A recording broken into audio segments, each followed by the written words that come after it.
I'm Dr. Baumholtz, and we're going to talk about how we size or how we begin the process of sizing the breast implant for you in your breast augmentation surgery. So this video is about those that are coming for breast augmentation.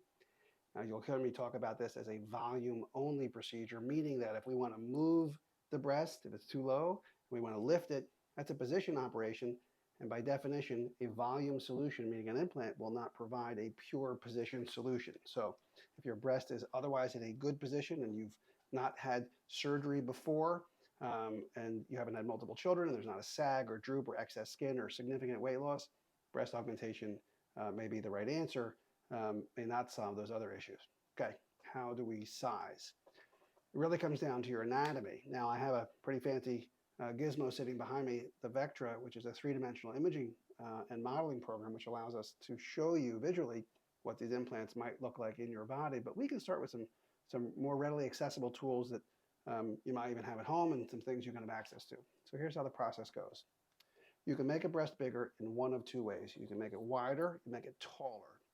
Generally speaking, there are limits to how much wider we want to make it because we don't want the implant to shift to the armpit and we don't want to crowd the middle. Yes, I understand about cleavage, but there are some reasons why you don't want too much crowding there and you don't want to disrupt too much of the anatomy on the inside. Meanwhile, the process begins with some simple measurements.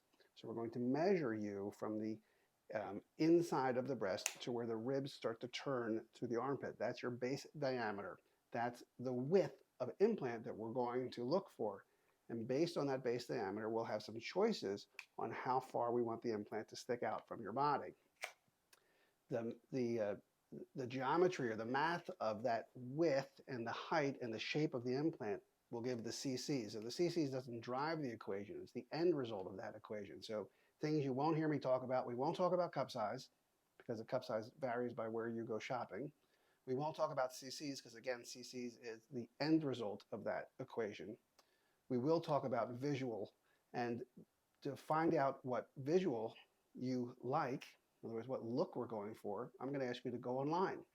And you can Google naked breast implant, or you can go to a website such as BustMob, B-U-S-T-M-O-B, or others like it where other people have shared their breast augmentation journey, and you want to screenshot looks that are similar to you, or looks that you like with bodies that are similar to you.